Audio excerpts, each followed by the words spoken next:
All right.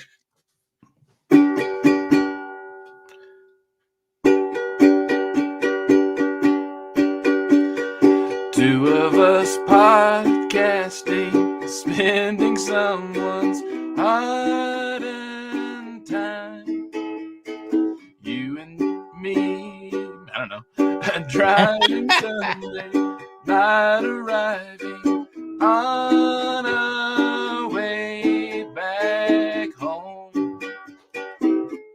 We're on our way home.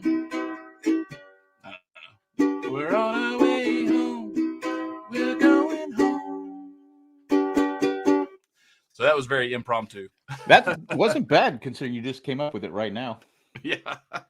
When you realize it's just the two of us. Yeah, which is we can make it if we try. Just the two of us. So you and I. I played that one though. What, like 6 months ago? So I was like, okay, I have to do the other two of us now. Yeah. So for all the listeners out there, if you haven't figured it out yet, it's just Jack and me tonight, and this is Matt's under the weather, and Chris got something happened at his store, right? Something happened at his work. Yeah, he said he was one. He started with, "I'm working late tonight, so I'll be late." And then he came back and said that the lock on the store was not working, so he has to call security because I guess he's the only one there. Yeah, and so he said it could be a while. Yeah, said sorry, gents. We're always gents. Yeah, it's probably the only time I've ever been called, and using that frame. I mean, it's cool. I'm not complaining. All right, yeah. Let me tell you something about like just not gents, but it reminded me of it. So last night I was out with some coworkers, and man, you talking about me feeling old. So we leave, and I had to go pick up someone else that was in this other group. And so as I'm pulling up my truck to pick this person up, they're all just standing there, and I look at them and I go, "How much for your wife? How much for the girls? Sell them to me." Crickets. And they all look at me like, "Why are you being a creep?" Well, to be fair, yeah, in this day and age, this day and age, you probably couldn't use that line from the Blues Brothers. I know, but I think it's hilarious. It's hilarious. It's hilarious because if John Belushi is so funny, or was so funny, I should say. But yeah, I whenever I watch the Blues Brothers, I go, you probably couldn't say that anymore. Not anymore. People would not think that was funny. I mean, back then it was hilarious. Back then we would ha ha, but now you're looked at as an old creeper. I know. You are older. How much older are you than your coworkers? Well, no, actually, yeah. To be fair, yeah, like only one of them was around my age, and then two of them were younger by probably a decade. Did the one your age get it? If he did not let on that he did know it. Oh, he goes, "You're on your own on this one." And the thing is, he usually gets most of my references, so I'm pretty sure he got it, but he's just kind of like, it's like Clay. I'm just about ready to say John Retired Guy said, "Blazing Saddles would be the silent movie nowadays." I was going to say it's like quoting Blazing Saddles. Yeah, you got to be careful what you say in Blazing Saddles. He's near. Yeah. But I like that. Blazing Saddles would be a silent movie nowadays. Yes, because I've been watching a lot of All in the Family clips. Just on YouTube. They would show different scenes instead of watching the whole show. I've just been watching different clips. I go, you couldn't say that today. Nope, couldn't say that today. Nope, that was funny in the day, but nope, you can't say that now. And that's just the way it is. I know everything. I mean, that's all four of us, though. I mean, it's one of the reasons why we like talking to each other is because to me, everything's funny. I don't care what it is. Yeah. I mean, I have limits, but very few, and it's just like. But nowadays, I go, nope, can't say that. Nope, can't say that. I seriously, I go, catch myself. I don't know what's going to happen when I get a little older, and I don't have the capacity to stop myself. It's be like they're looking at me like, what the hell's wrong with this old fart?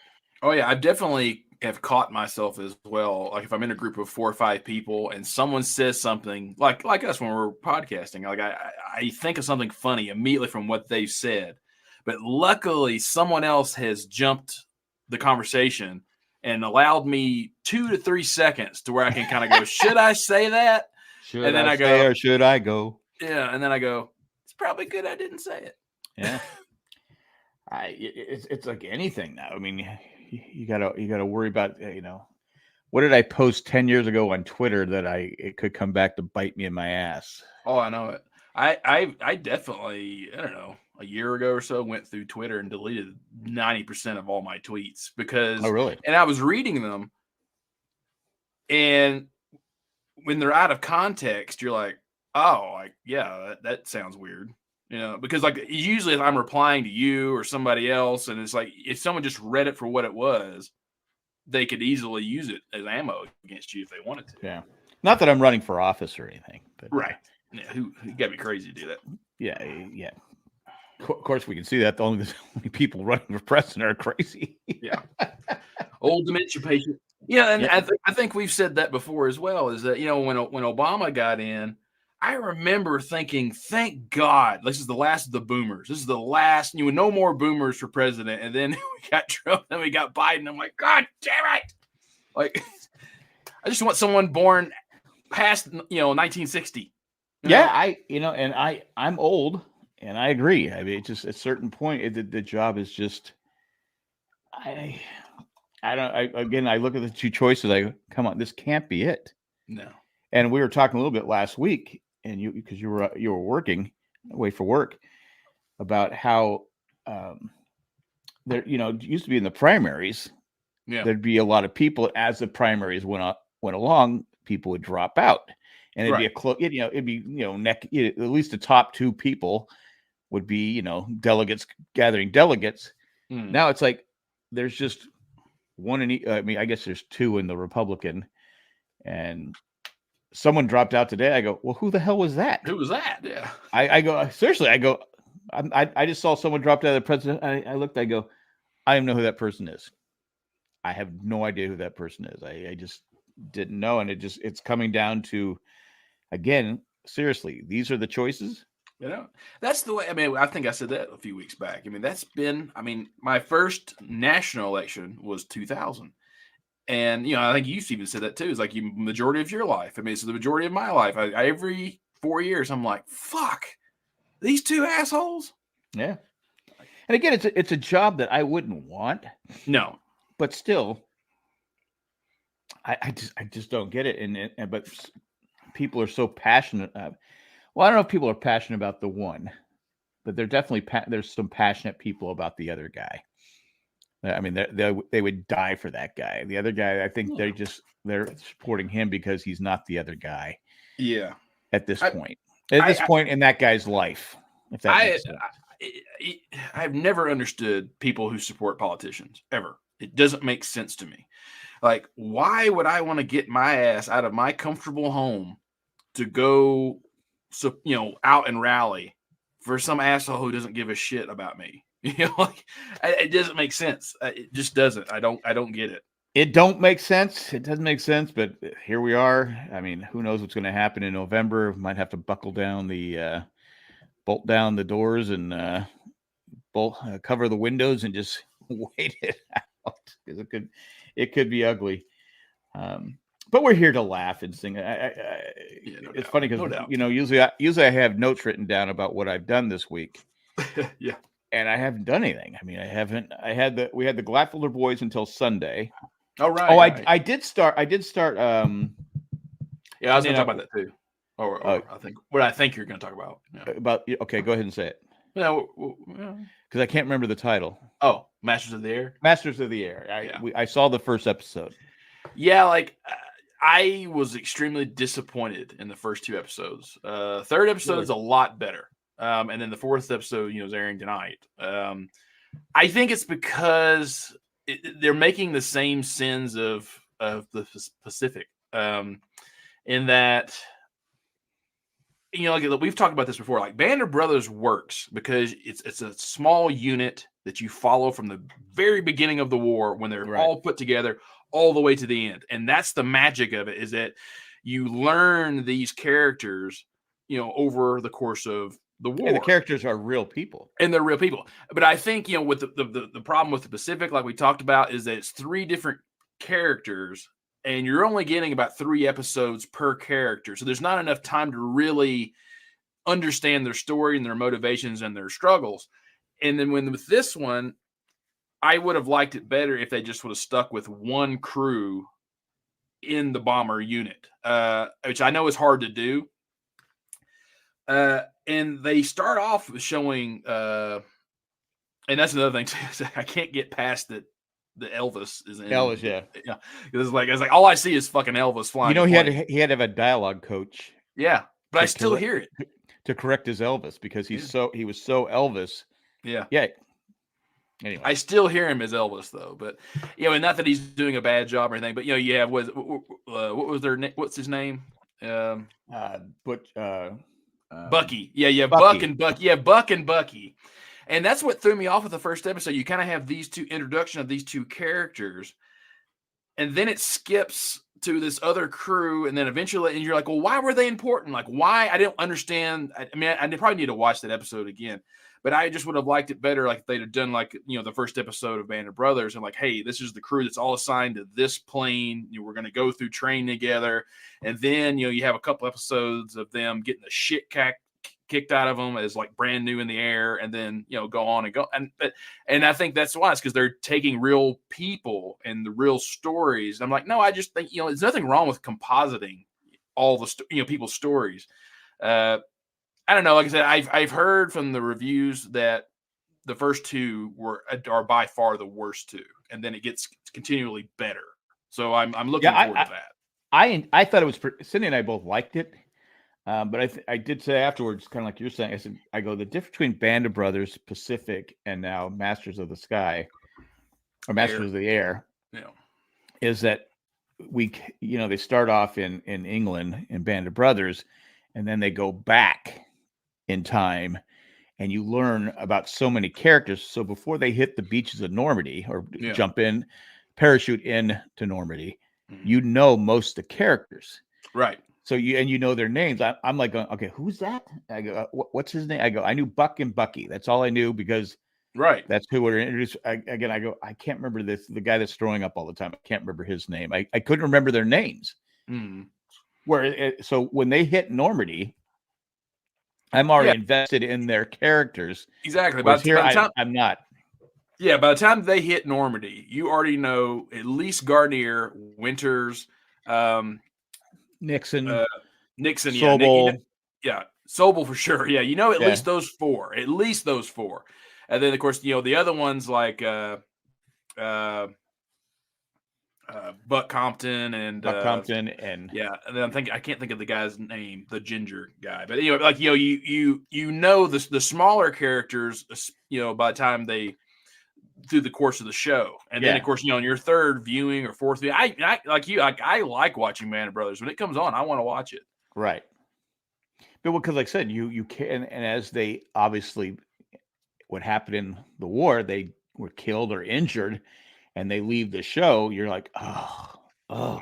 I still say that's why Cindy stopped liking it at the Battle of the Bulls. Bastogne, and she. Because, and I finally figured it out. I said, because you don't like all these characters because we lose a lot of regular characters. The ginger guy you're talking about is what's his name?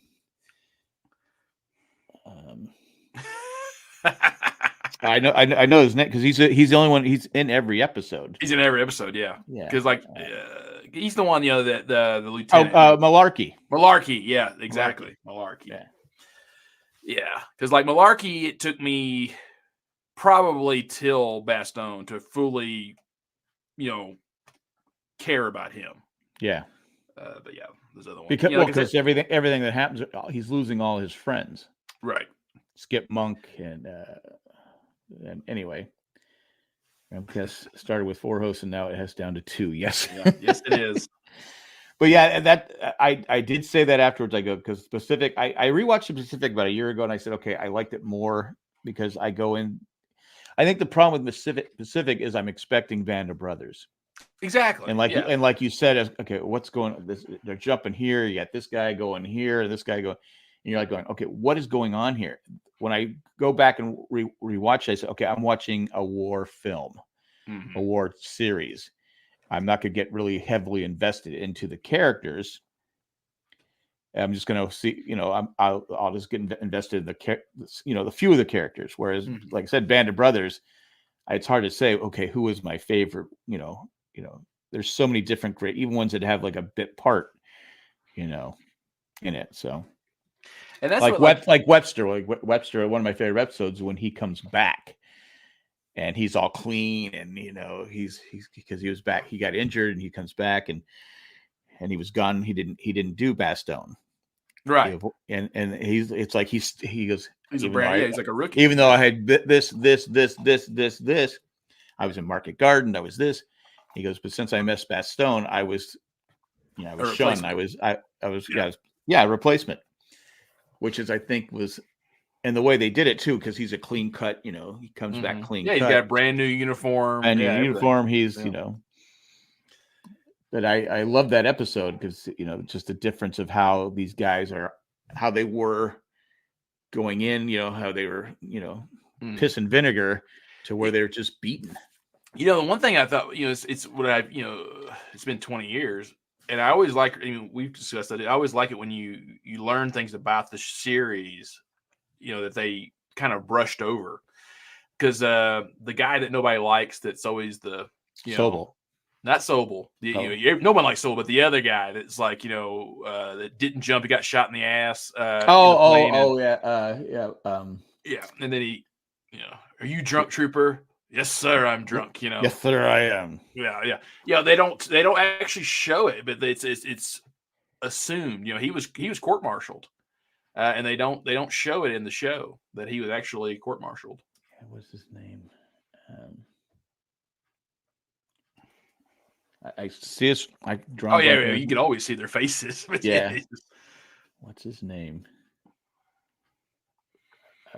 Hell, you didn't jump neither.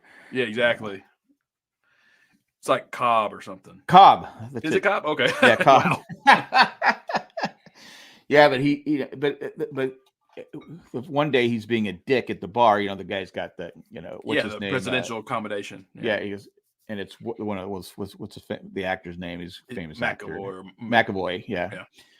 And he's like blasting him. The next day he goes, "You're gonna want to come down shooting, fellas, ready to fire." He's telling him, okay, don't, because they're getting ready to jump, and they're putting their things in the packets and stuff. He goes, "Nope, you want to be ready to jump." But that was true. But you want to be ready to fight, yeah, because that was true. Yeah. I mean, I've read that as well, is that the bags that the rifles were in were shit, and so that's why they learned that after Normandy, is that don't jump with the bag, Yeah, you don't put it in the bag, and you get that special attachment they had with all that crap that they all lost, and it just and again, you watch a movie like that, or a TV show like that, and people say, "Oh, it's pro war." No, it's anything but pro war. No, I mean, I don't think there's many. I mean, yeah, you can say like the old 40s and 50s films are pro war, but there's not many, especially since the Vietnam era, that are pro war. No. Not since Platoon came out. I think Platoon started it, where you're like going, I mean, they were like, Apocalypse Now in 79. Yeah. There's I think once the John Wayne era ended, Audie Murphy, who was a real, war hero, because you watch these movies and you go, oof, no way I want to go to war. Right. It's not glamorized as much as. And that's I've kind of said that, I don't know, a few months back, is that I always wanted a Civil War picture that would focus more on the Western theater. There's not many. It's always the Eastern theater with Lee and Grant and all that. I mean, even though Grant was in the Western theater too. And because, for everyone out there who doesn't know, like my master's degree, the project that I did for my master's degree, I was given a whole bunch of letters from the Civil War, and they wanted me to do like a whole thing, but you just don't have enough time to do that. So I focused on one soldier, and I picked this guy who was from Iowa, a Union soldier, and I followed his entire war through his letters home. Because the Civil War is the only war, what's the last war, where soldiers were allowed to put the address of where they were. Oh, okay, yeah. Because it's military intelligence. Right. And so you can easily map where a soldier's going. You don't have like Geraldo Rivera going, the troops are right here. Right. And I mean, it's brilliant though. I mean, it's such a cool way to see history through the eyes of just a regular person fighting the war, and you can see how their motivations change, how they feel about the war changes, how they feel about their other servicemen. Like when you're actually reading these pages, and it's neat too, just to actually hold them and see how they would utilize the space of one page of paper, because they would write it one way, then turn it and write over their words. And just keep rotating the page, because it's like, this is all I've got. And it's really neat. Because you were, and I think, you think of the people that survive war, the things that they've seen and just had to, how do you live the rest? I mean, not over to 650,000 people died in the war, Civil War, but how many people were, permanently injured, physically, and then mentally, nobody knew about the mental part of war. They just call it what they would call it shell shock, and then post shell shock or something like but now okay, there's injuries that you can't see right from war. I mean, war it would be nice if it just would stop. It's never going to, but it would be nice if it just would stop. But anyway, I studied the Battle of Schroot's Farm. That's what I studied, Schroot's Farm with I got you now. I've been to Gettysburg a few times, and it's overwhelming. It's so well kept, and it's such a major engagement. I mean, there's only a handful that are really done well. I mean, Antietam, not Antietam, sorry, Fredericksburg's nice, and so is Gettysburg. I mean, there's other ones that are okay, but when you start getting a lot of the modern buildings and everything around the battle sites, it kind of loses its. Yeah, it's like the Alamo. It's like the Alamo, which I will be going to first week of March. Now, have fun. I'm gonna get my photo taken from it and send it to you, Jack, just for you. Well, thank you, because again, nothing was a bigger disappointment in my life. I know. Than the Alamo. It is just a facade. Yeah. Could not wait to go. I say it 1,000 times. I know people are like, he's talking about the Alamo again. Seriously, could not wait. I can't wait to go to San Antonio. I always call it San Antonio to piss everybody off. But I just wait. We go behind. I go, and this is not even probably the real facade. This is fake. Yeah. Next to the supermarkets and grocery stores and tourist traps and stuff like that. You want to buy? No, I don't want to buy anything. I don't want my picture in front of this. Just ruined it. You ruined everything for me.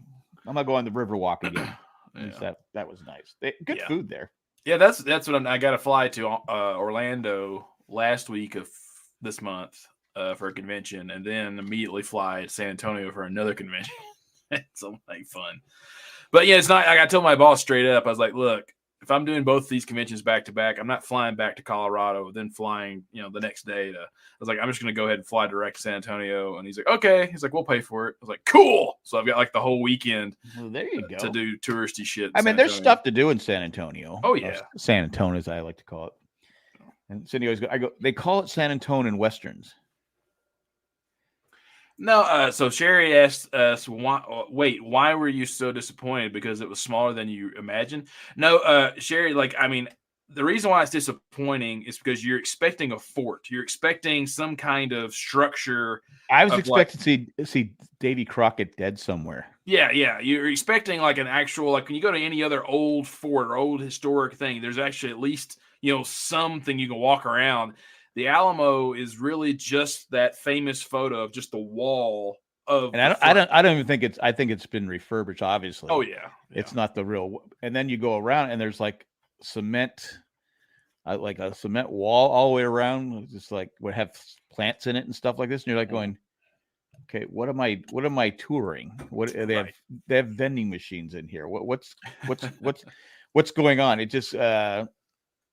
Yes, as Matt Tree says, for something we were told to remember, it sounds forgettable. Yeah, it just, again, it's just a big. I'm expecting to see like next thing. I've been to forts where they do their best they can to have. They were tiny. John, were talking. People weren't as big back then, so they built smaller stuff. Yeah, I get that, but it again. I'm not telling. If you go to San Antonio, go visit it. But I said, I don't know. I've talked to Nick several times about this and other things. People are say the same thing. Wow, that was a disappointment. It just sucked. That's all I gotta say. I was expecting, because I've seen how many movies have we seen? Remember the Alamo? There's there's John Wayne, and you have the Dennis Quaid's version of it, and there's got another. There's just several of them. You just expect, but it's surrounded by shops and restaurants and parking spaces to park to go. Again, we were at the the mall thing they have there. It's okay. We had to get something. I said, okay, let's go to the Alamo. So we left. We had to pay for parking there, and we drove around the block. I had to pay for parking again. It cost me like $20 to park. Do they rent cars at that location? They probably do, but you really don't need it. Yeah. And there's no basement. There's no basement. No. Yeah. It's just I know people in San Antonio are like going, "Hey, you're killing our tourist industry." Yeah. I'm just being honest.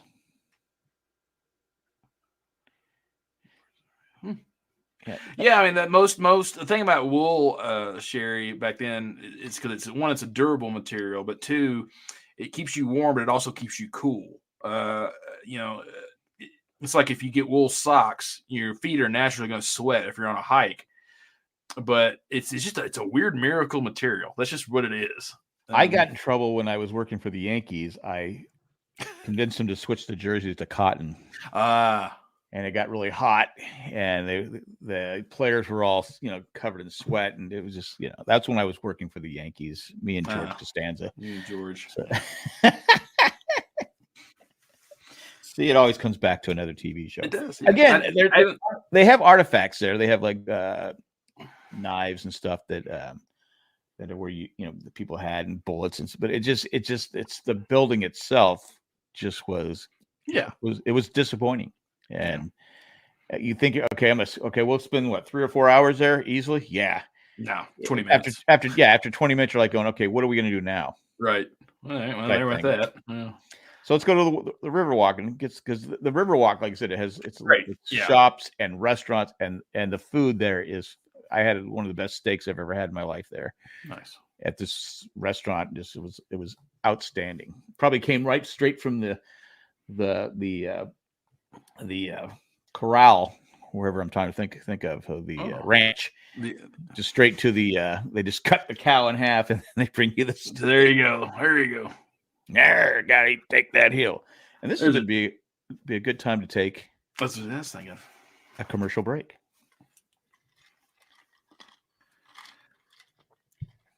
Yeah. So what else? I finished season 2 of Fargo.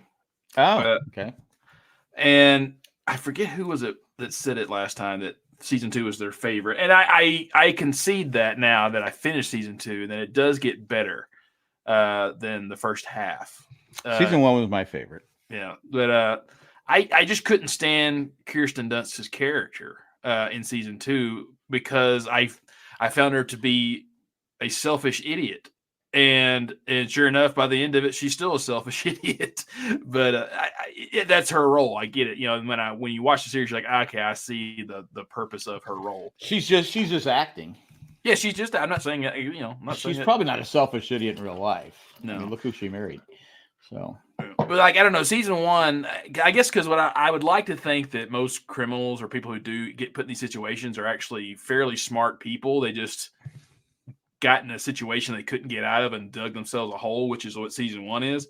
But season 2, these people are just fucking idiots, Yeah. And then now I've watched the first episode of season 3, and it's kind of the same thing. It's like, wow, you people are just idiots. Yeah, I think I saw season. That's the one with Ewan McGregor and. Yeah. Okay. I think did I see that? I hear that the last season with John Hamm is excellent. Yeah, that's why I started watching it, because I didn't realize they did 5 seasons of it, and I was like, holy cow! Sherry says the latest season is the best. Yeah, and I'm gonna watch seasons 1, 2, 3. I'm gonna skip 4 and then just watch 5, because the reviews of season 4 are horrid. That's with Chris. They go Chris back Rock, in time. yeah. Chris Rock. I started to watch that, and it just for some reason struggled with it. Struggled to keep my attention with it. So yeah. Anyway, not that it was bad. It just for me, it just didn't do it. Yeah, it didn't do it. I have gotten back into Better Call Saul. Oh, nice. I'm almost done with season 4, and I was telling Cindy today, I go, I don't know why I stopped watching it. Yeah, it's so well done, mm-hmm. and the way they go back and they're setting up basically how Breaking Bad, all the characters from Breaking Bad, how they became part of Breaking Bad. They do a great job with that. And and I don't regret my decision that you guys gave me so much shit for, because I watched Better Call Saul first. But one of our listeners though did do me a solid though and said watch Better Call Saul all the way up to this episode. It's like one of the last 2 of the last season. He's like, then watch Breaking Bad and then come back. And I was like, okay. I think it was more that you hadn't watched Breaking Bad. Right. Well, it's one of those. Yeah. It's like, what the fuck, man? But I don't know why I didn't watch Breaking Bad. I think maybe because I had missed already they were on the 3rd season by the time I even heard of the show. So I probably just was like, it's the same thing. Like why Chris always gives me shit for not watching The West Wing. And I'm like, well, Chris, I was in college when The West Wing was on. Like, I had other shit to do. It's West Wing. I think is must see TV. Okay. I think because I didn't, because Cindy and Jay watched it. I used to work at nights too. I had 2 jobs back then. You got family and bills, and I would go from one job to the other job and get home like at 3 a.m. and turn around, go back to work again. Anyway, stop complaining. But I didn't see. Now you got no job and like 6 kids. 6 kids to watch. But anyway, I was but I started watching The West Wing in the 2nd season. And I started, we could record it. I forget what it was, but anyway, I said, oh, wow, this is really good. And eventually I went back and watched season when it was, you had streaming services back and you could watch it. And Cindy and I have done a couple of rewatches, but it's one of those shows that's so long. And a lot of people don't like the final season of The West Wing. I like the final season of The West Wing because I like how the political part, how they're, you're picking a vice, how you're picking a president, all the stuff goes on. And then one thing happens and that person loses the election because of a certain thing. But yeah, The West Wing is must see TV, I should say. It's just well done. I like it. But some people won't watch it because I've had people go, I'm watching that liberal crap. I go, okay, it's based on a liberal president, but it's not just you see how the system. I've always thought, it's almost like the system. Yeah. It's like, okay, we need to correct how the system works. Yeah, I've always thought. I know Sorkin is a Democrat. He's left wing, but I've always thought he's fair. He doesn't beat you over the head with what he personally believes. Because the American President with Michael Douglas is one of my favorite presidential movies, and there's only like 2 times in the movie where he expresses some ideas that some people would go like, that's stupid. But for the most part, it's just a solid movie of what it's like to be president and trying to do what's right. It's no Dave. I like Dave too. Dave and those roughly came out at the same time. But I think like Dave I think what the reason people like Dave is it's how we wish how the government would work. Okay, what's best for everybody? Right. How can we get this to work? Okay, this is how. And you have Mark Lemongello, who is the president's. He was the guy. I'm drawing blanks today. I'm old, but anyway, he was basically the handler of the president, and he didn't like. And of course, he's like, "No, this is all right. We can't do that. Okay, that we're going to figure out. We're going to cut some government waste to add this program, which they won't do today because that'll keep me from getting reelected. Right. That'll keep me from being. It's all about getting reelected, and until people start figuring that out, things aren't going to change. But anyway, I didn't want to make this political show. We got the Super Bowl coming up, and again, I was sad that Detroit didn't make it. I completely lost interest as soon as Detroit lost. I was like, okay, because I always feel that if it's not your team, then you have to pick someone that you really want to root for because I have 31 favorite teams now. Yeah. Well, I mean, you know what I mean? Like everybody wants that Cinderella story. Or they want someone who really deserves to be there. And Detroit has never been. It's like everyone was rooting for Detroit. They've never been to a Super Bowl. And the way that I said last week, you weren't here. I go, that brought back a lot of bad memories because as a former Charger fan, they lose in the most, I mean, they just lose in ways like that was like, that's normal. Yeah. Because I know a few people that are Detroit fans and I know them just from the internet and stuff like that. Don't know them personally. I said, dude, I know where you're coming from. Yeah. I know exactly. I mean, that it's just the way you lost. You will never, I'm not trying to be a dick, but you will never get over it because you lost into what you should be in the Super Bowl.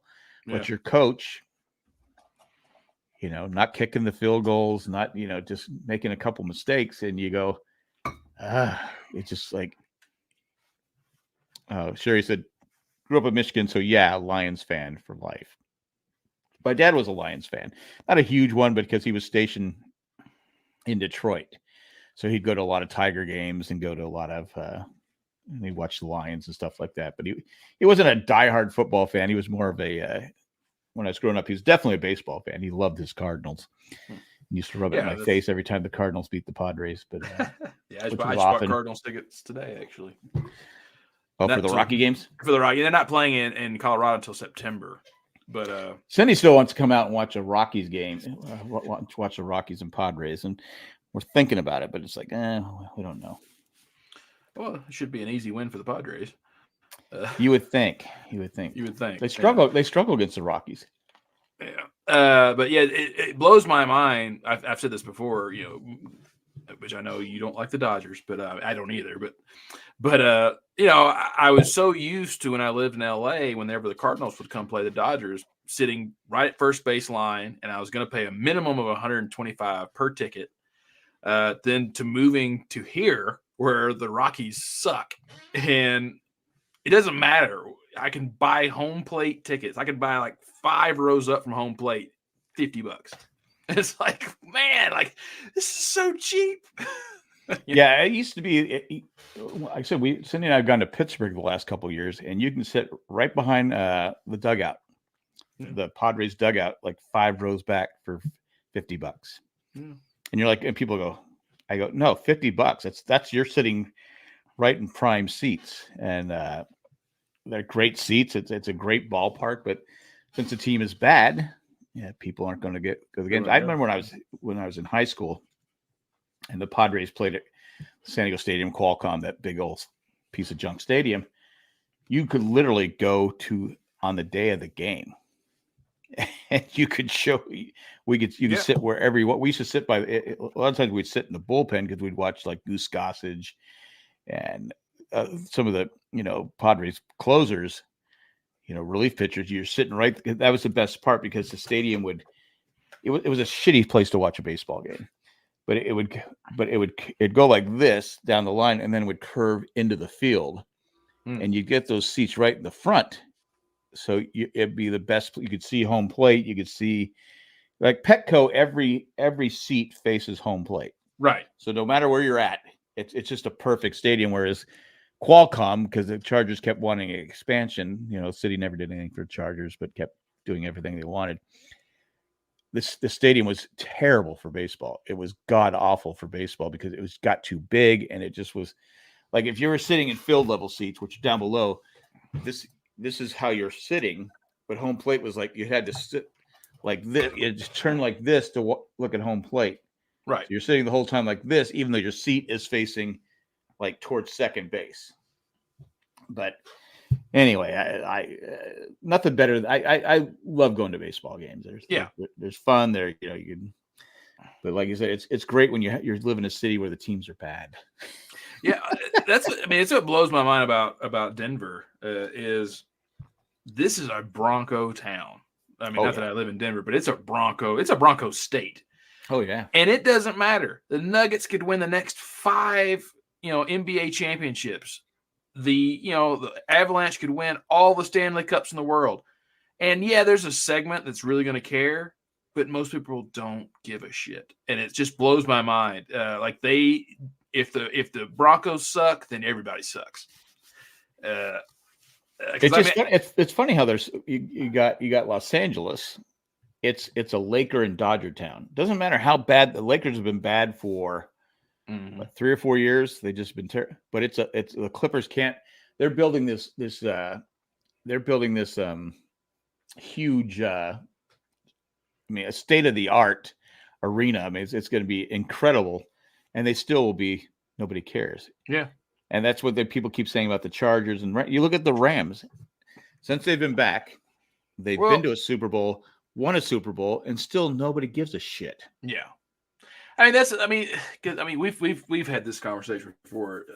Because, like, to me, LA is a Raiders town. That's just what it is. It is. And yeah, there is a segment that really does like the Rams, even before they moved back. But when I think of the Clippers and I think of the Chargers, those are San Diego teams, and no one's ever going to be loyal to them. Like, it's just kind of like, oh, it's like the redheaded stepchild. Like, oh, okay, yeah, we've got them too, but we don't care. Yeah, Chris Doran says all those cookie cutter stadiums are terrible seating. Jack Murphy, well, it was San Diego Stadium at first, then the Murph, the Vet, Riverfront, and Three Rivers. I can remember my dad, because when they named it after Jack. It used to be San Diego Stadium, then they named it Jack Murphy Stadium to honor Jack Murphy, who was a beat writer for the Union Tribune at the time, who was key to getting the Chargers to come to San Diego from LA. They played one season in LA, and literally nobody went. You can see nobody went to the games, and also getting the Padres to a major league team. He was one of those times where writers had some influence, and they could get the crowd. This was before social networking, so he was able. So they named it Jack Murphy. Well, then they wanted to name it Qualcomm Stadium for naming rights. So they went to the family of Jack Murphy. Hey, would it be okay if we change it from Jack Murphy to Qualcomm Stadium, because they're going to pay us a lot of money? And the family said, whatever. And my dad said, I would have told them to shove it up their ass. Well, I mean, I think in those situations, you kind of divide what the name is, because Tennessee college football, it's Neyland Stadium. But then they'll name, like, the press box is named this, and then this is named this. They just kind of like, well, you're getting downgraded from the whole thing to to this. They put a statue. They put a statue of him out in front, but I don't know what happened to the statue, because they tore down the stadium. Right. Once the Chargers left, there was no. I mean, it was costing $12 million a year to just have the stadium there. It was basically a piece of crap. Now they have the Snapdragon, which is the Aztecs funded and built, San Diego State. But my dad, I can still remember that. And when the Rockies, when they played the Padres in the 2007, they had a playoff game. They were tied after 162 games. They had a one playoff game, and Matt Holliday comes in extra innings and slides, and they called him safe. He never touched home plate. Never touched home plate. And my dad goes, every time he heard Matt Holliday, still hasn't touched home plate. So most Padre fans, if you just say Matt Holliday, they'll tell you he still hasn't fucking touched home plate, because back then they didn't have replay, and it clearly shows. We're like, he didn't touch home plate. He never touched home plate. Now the catcher dropped the ball, but he picks up the ball and tags him, but the umpire, save. You're like going, no. Anyway, it is what it is. What are you gonna do? Right. Again, Lions fans, I've suffered many games like that, where that's the problem. If you're very passionate about your sports teams, it can be a killer. I mean, you've felt that way probably with Tennessee. Yeah, well, I mean, not so much the Titans, but I'm sorry, the University of Tennessee. The University of Tennessee, because I've been a volunteer fan my whole life in all their sports, and especially with football, they sucked in the late 70s and early 80s. And then when Majors became the head coach, it was just a steady build in a way. And then he had a medical condition, and Fulmer kind of stole his head coach. And then, we got Manning, and then we were always on an upward trajectory through the late 80s and 90s. And then Fulmer, who was the coach at the time, you got comfy and just basically squandered our chance to be like an Alabama. Right. Yeah. And then we sucked. We sucked basically from 2002 all the way to 2022 season. So it's 20 years. It's a big stadium, isn't it? It's one of the largest. Yeah, there was one season there where it was the largest in the country, and then Michigan would not allow that, so they added more seats to claim that title. And then we downgraded because we put in like some elite sections, and so we lost like 2,000 seats. And so now I think we're like 6th or 7th largest in the country. But I think have been in 2 of the 3 times where they have had the most people ever in that stadium, which was like 108 and then like 107. That to me is insane because I've been to, like, Qualcomm used to hold like 71,000 people back, and I've been there when they had like 70,000 people. I'm like, this is way too many fucking people. Yeah, it's a lot. Because it takes you forever. Well, what we used to do on days like that was you go up Friars Road, you could park at the top of the hill at and it wasn't to avoid paying for parking because parking wasn't that expensive back then.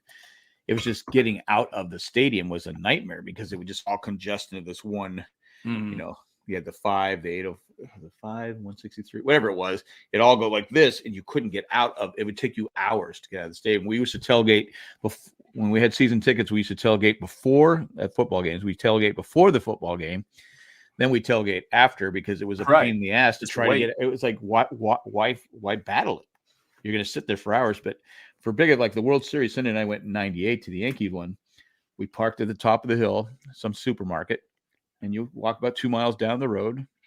And then after the game, you walk back up and you're able to leave. But yeah, to me, going to games where there's only like 1,000 people, 2,000, those were the days.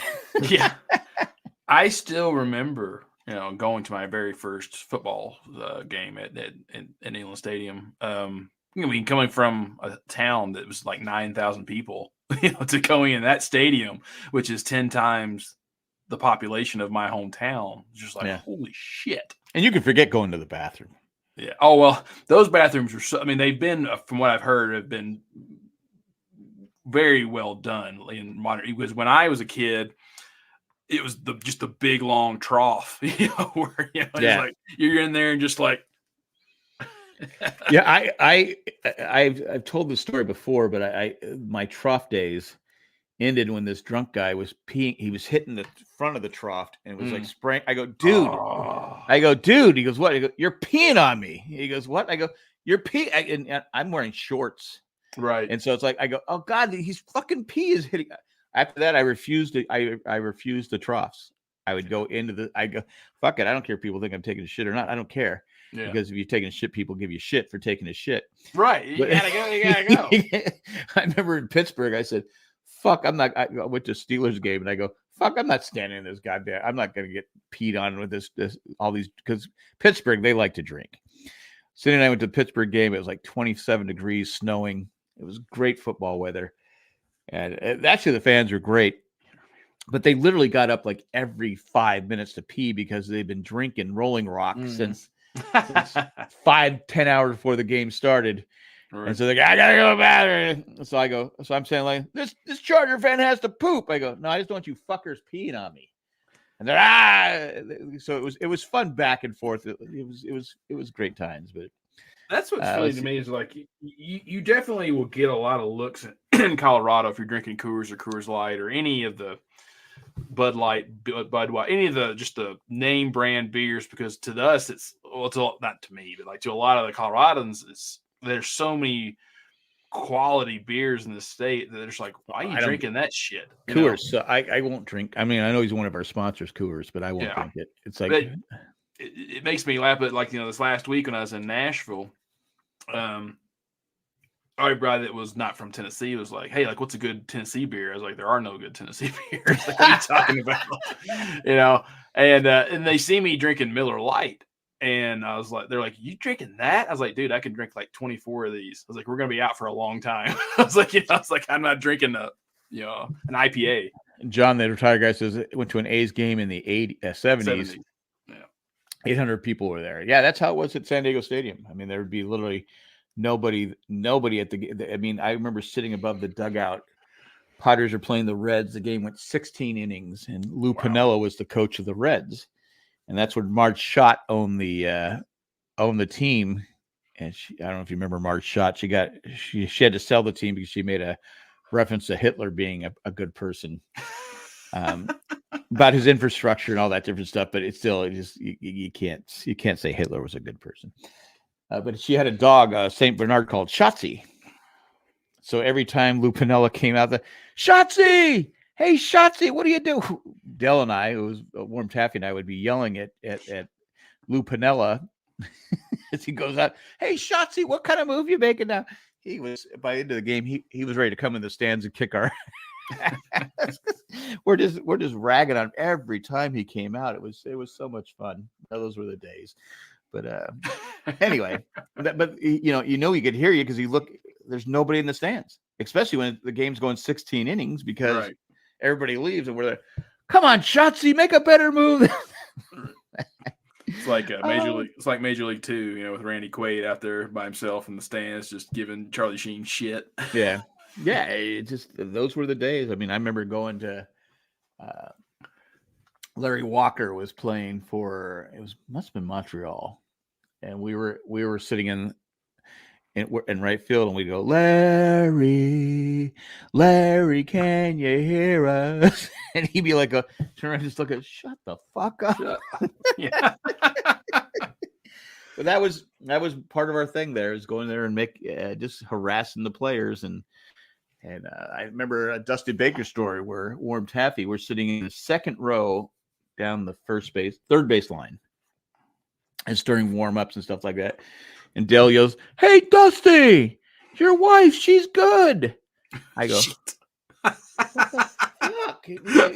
So we're all like, I think there's like four of us. We all went, "Fuck!" And he comes walking over. Oh, nice. And he's a big dude. And he comes walking over, and he just puts his arms on the railing like this. He knew the people in front of us, but I'm like going, I said, "Fuck." Dale goes, "You're calling?" I go, "Fuck it. I'm not getting my ass kicked because you said something so asinine and stupid like that. Fuck that." Right.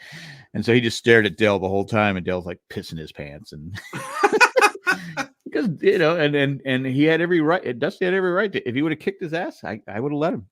I told him, I said, I'm not stopping. I go, that was wrong. You crossed the line. There's a line. Low blow. Yeah. And you crossed that line, mister. But that was good times going back in the day. Now I'm too old. I couldn't say that. Oh, come on. It's like Chris would hit you. Yeah. Yeah, Chris would beat me. Especially when I'm wearing glasses. Yeah, he's not even here, and I'm still giving him shit. Well,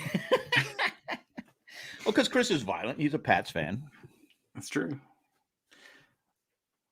There's a great naughty wine. tea that is sold in Tennessee. If you like sweet tea, Nick, you should buy yourself a bottle next time you're in Tennessee. It's sweet. It is sweet tea with alcohol kick. Sherry, I probably would like to, but being diabetic, I don't drink sweet tea. Yes, so Sherry's trying to kill Nick. Just trying to kill me. Yeah. I do. If you want to see something funny, Cindy loves tea. But she hates sweet tea. Jay does a great impression of Cindy when she drinks it. It's like. Oh man, I loved it. I love sweet tea. She goes, I don't like any kind of tea, but she throws an absolute fit if she gets sweet tea. She goes, sweet tea.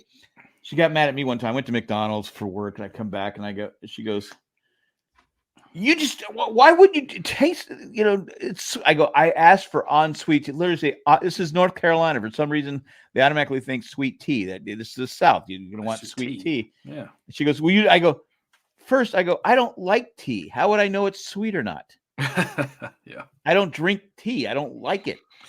All tea tastes like shit to me. It tastes like shit. Yeah, most of the time it does. Like I remember, in 2005 when I went to China, there's so many people that are like, "Oh, I'm so envious. You're going to drink so much good tea." And I went, I forget what town I was in, but, they had like this famous tea house, and I ordered at least 6 or 7 cups of tea, like thinking, where is this famous tea? And I just remember like all this group I was with going like, it just tastes like fucking warm water. I was like, it's just warm water with shit floating in it. Yeah, exactly. Well, I told the England story. We went to England. We went to a tea house. Yeah, but you probably had builder's tea, which is I didn't. No, well, this is what the thing was. You had to dress. We had to dress up really nice. Oh, their cabs are like. If you ever been to England, their cabs are amazing. They're clean. They're lots of. I mean, it's amazing. If I had money, I'd move to. I'd move to Switzerland. I'd move to Switzerland first. That'd be. I'm the Ted Lasso school of tea. Yeah, nothing. Yeah, I'm exactly. I am Ted Lasso when he drinks the bubbly water. Yeah, I can't stand it. But we go to this tea house, and the girls got their tea. My 2 daughters and my wife, they got their teas, and the guy kept going, "Would you like this?" I go, "No, I'm good. I'm good." And then he just kept saying, "I go, no, I'm just drink the water. I'm fine." Finally, I go, "I don't like tea. I don't like tea." You would think that I almost caused an international incident. We almost went to war with England because I don't like tea. I go, and Cindy goes, "Why couldn't you just order a tea, any tea, and just not drink it?" I go, "Well, that's a waste, isn't it?" Just a waste, yeah. She goes, "You had to be a dick." So now I'm in trouble because I don't like tea. I go, "Well, I came to this fucking tea house knowing I didn't like tea and little cookies and stuff. It just was too sugary." I was just like, I had a miserable time, but I tried to be the nice guy. Did you ever? I don't like tea. Did you ever see the movie Snatch? I've heard of it. It's a Guy Ritchie film. Brad Pitt's in it, and I think so. It's about a jewel heist. But the one, I mean, there's a lot of really memorable lines in that film. But the one that I remember is he's dead. I can't remember his name. But he's an actor, American actor, and he's part of this whole crime thing that's going on, and he's trying to get a hold of this diamond, and it keeps slipping out of his hand. So he finally flies from New York over to England, and his partner in crime is like, "Welcome to England." And he's like, "Sit down, you big fat fuck." And then it's like, he goes, "The only time I like flying anywhere is if I'm going to a warm, sandy beaches." And then, of course, the English guy's like, "We have beaches here." He's like, "Yeah, who the fuck wants to see them?" Like, I'm sure they're not warm. Right, exactly. It is. Yeah, Snatch is a pretty good film. Yeah, I've seen that. I remember that. It's so many movies. I go. It's like you weren't here last week, but I watched The Guns of Navarone. Oh yeah, good one. And with Gregory Peck and that English guy. I knew his name last week. I can't remember this week, but David Nevins, and the Greek actor. Yeah, I'm not gonna remember. Anyway, I was lucky I remember that Gregory Peck was in it. Well, it's funny. I going, God, I don't remember seeing. I go, have I seen this movie before? So I started watching it because I like Force 10 from Navarone. Force 10, yeah, that's the one. Yeah, but and it's funny because I had said it last week, and I forgot to leave out that Carl Weathers was in the movie. Yeah, and Carl Weathers passed away the next day. Now, Cindy and I were taking the boys to school. We had the Glaffelder boys last week, and we went to Cracker Barrel for breakfast, and the song "Living in America" came on, and that's from Rocky IV, Apollo, yeah. And he dies in it. I go, no, that's. She's like, no, Apollo died. Remember, Apollo dies. If he dies, he dies. I must break you. And then I said, I kept talking about it. I go, yeah, Carl Weathers was in it. He's the one that he plays Rocky, And she goes, oh, that's right. I go, yeah, he dies in the movie. Like a few hours later, we find out Carl Weathers died. I go, I turned to Cindy. I go, you killed Carl Weathers. Because I was like going, oh, because it was getting. He played football at San Diego State. I mean, there's a connection there, and for the Raiders, and he was, and that's funny is he never heard a bad thing about him. No, and it was like, oh my God, he just died. There's no because I mean, he's someone that you didn't expect to do because he wasn't young, but he wasn't old. But he wasn't sick either. Yeah, exactly. Like it just kind of came out of nowhere. And it's like. And then you think of Carl Weathers, you think of so many movies, like Predator, and he's in Happy Gilmore. Happy Gilmore, which is he plays Chubbs, and he's got the fake because the alligator. He was just so beloved, and who didn't like Apollo Creed? Yeah, like I was reading, because he passed away. There's always a lot of people that want to share their stories of right. And I forget what actress it was, but they were somewhere where people could talk to them, and she said, I just kept watching all these people reference Apollo to him, and she goes, I don't know. She was me because I was young, she was, maybe I thought, God, that would get annoying, and she asked him, I asked him when it died down, I was like, do you ever get tired of people just knowing you for this one role and always asking about that? And he said, yeah, he goes, when I was younger, when I hadn't done much past that, or like, maybe into the late 80s, I would get annoyed. He goes, because it it's kind of like being and this is not what he said, but it's kind of like being a Beatle. Like everything you do, they're just going to know you as a Beatle. But he goes, as I've gotten older, he goes, I've actually grown to love Apollo. He goes, because I know that no one can take that away from me. He goes, it's a character that people will love, and it's resonated with them. And he goes, most actors never get that, to where people actually love the character and they really want to meet you and they're excited to meet you. He goes, most people are forgotten. It doesn't because matter. The funny thing is, he's supposed to be the bad guy. Right. But he's not. Rocky 3 kind of flipped that. Yeah, Rocky but even in Rocky 2, where he's trying to pressure Rocky to fight again because he's taking all the crap and all the hatred. He's still, he's the bad guy, but he's not the bad guy. He's not like Clubber Lang, Mr. T. Right. Yeah, Clubber Lang is definitely a bad guy. Clubber Lang is the bad guy. Drago is the bad guy. He kills Apollo Creed. Right. He kills him.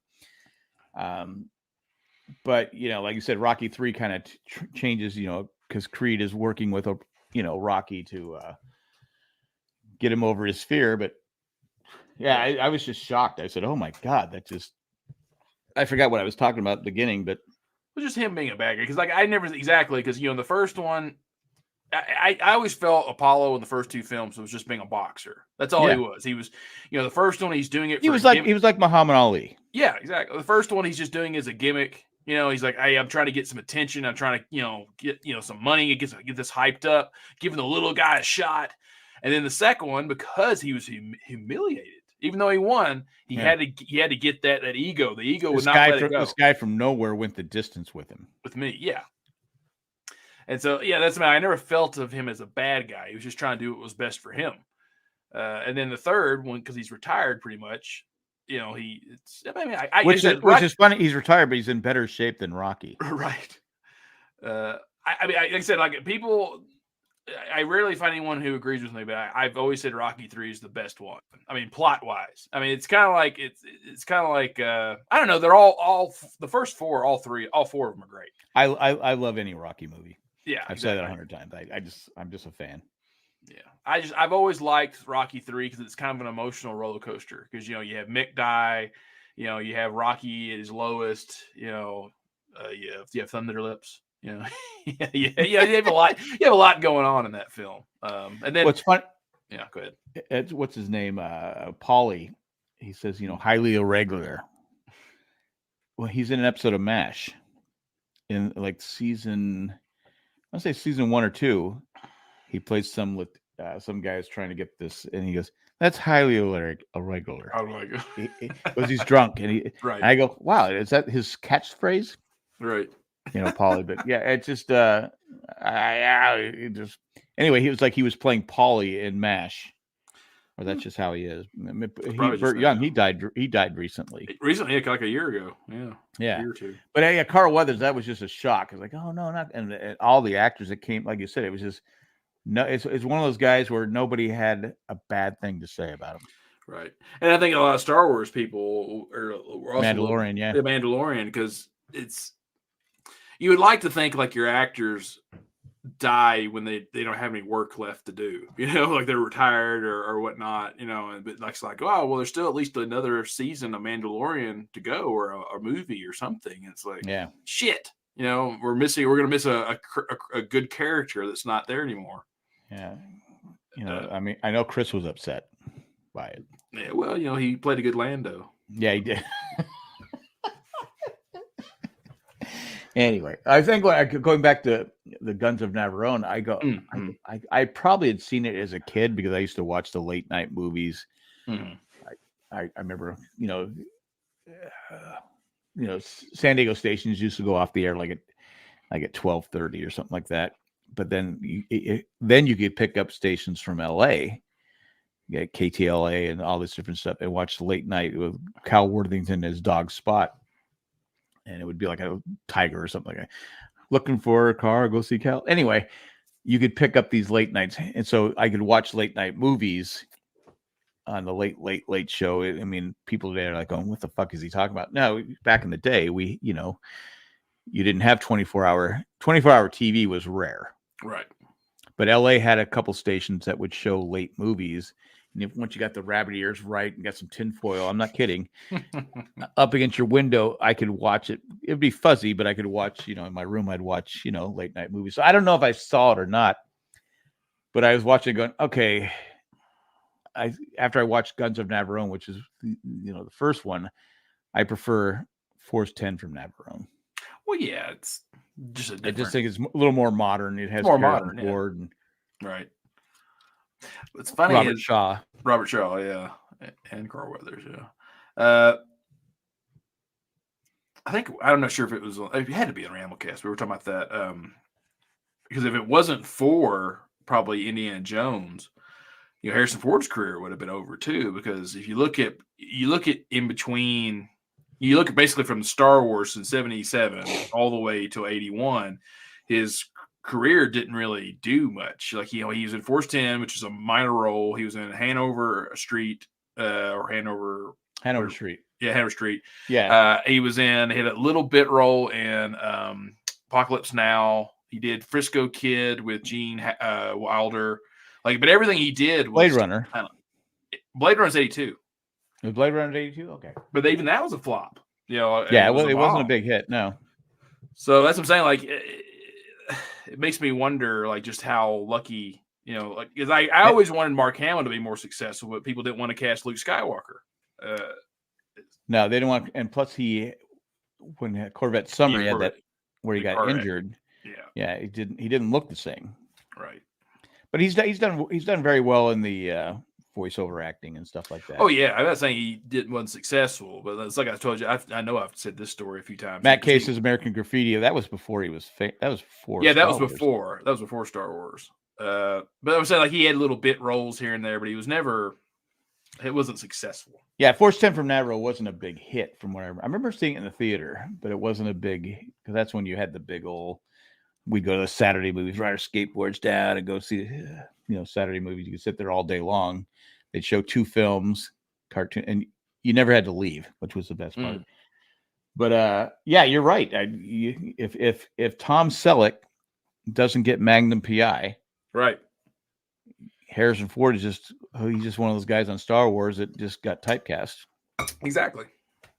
But Indiana Jones was the perfect. It was almost like Indiana his Star Wars. I'm trying to look on the character's name. Han Solo.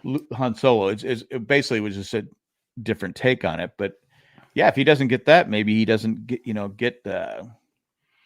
he doesn't become the president. Get off my plane. Yeah. Or the movie with Kelly McGillis where he's the Witness, which is an excellent movie. Yeah. God, I haven't seen that movie in forever. Yeah, it was that's a movie that people should go see because he infiltrates the Amish and Mm-hmm. Well, I don't know if I infiltrate, but yeah, I hear that. He went undercover. Yeah. I'm writing this down. I want to watch it again. I'm writing it down because that's a movie I haven't seen in probably 30.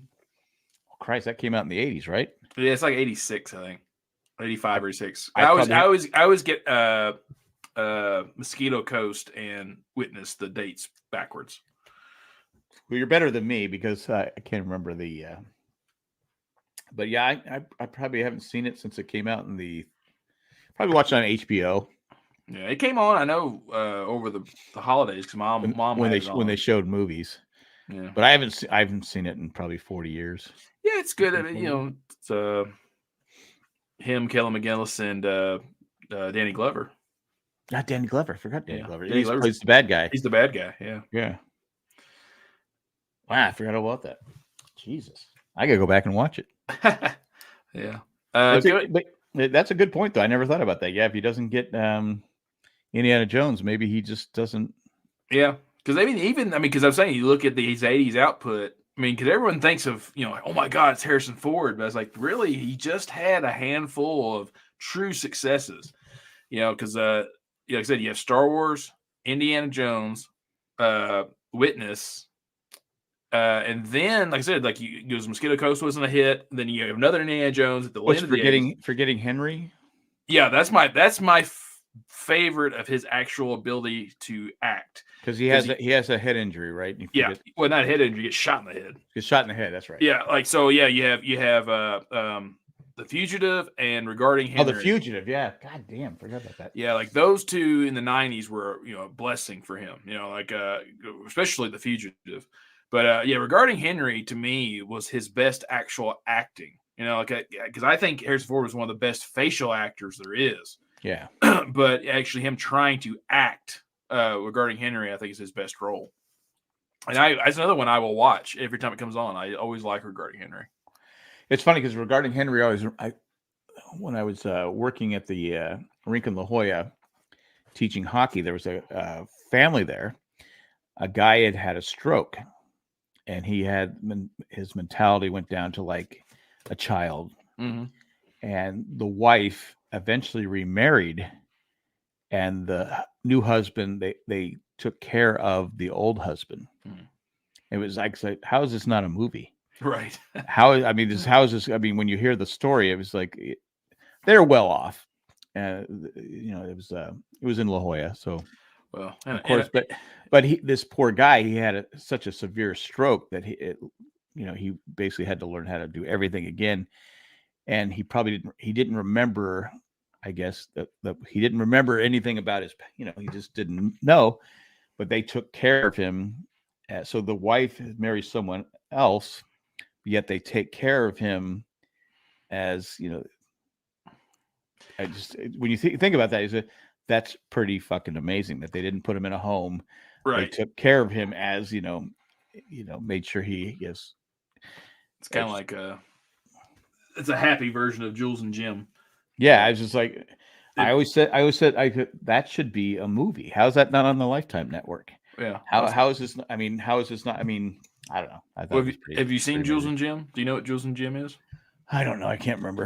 1962 French film, and I'm not Siskel and Ebert. I didn't see it. Yeah. Well, so the plot of this is that it takes place before and after World War One, and it's two men named Jules and Jim, and they're like friends, and this young kind of rebel-ish woman comes in, and one of them, I can't remember which one, like dates her, and they're all in love and all this, but then they both go off or one of them goes to World War One, and of course when he comes back, he's not the same, and that's the one that she loved, and so the other one, helps take care of him. Right. With her, and then they end up falling in love. But all this menage a trois type thing, which was very risque at the time, in the end, she ends up killing them all. Wow. Yeah, like it's kind of a twist. Like they're in a car, and it's a twist because I didn't see that coming. Yeah, she drives them off a bridge. So like if you ever saw Vanilla Sky with Tom Cruise, yeah, I've seen that. Yeah, that the beginning of that film when Cameron Diaz drives him off the bridge, that's an homage to that film. Huh. Okay. All right. So you had a different happy ending than I had. Yeah. Yeah. It's just okay. All right. Yeah.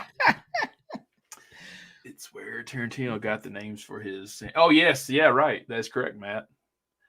Oh really? Yeah, Jules and Jim for. Well, it's funny because I used to watch Siskel and Ebert every. I think they were on Saturdays, and they review movies.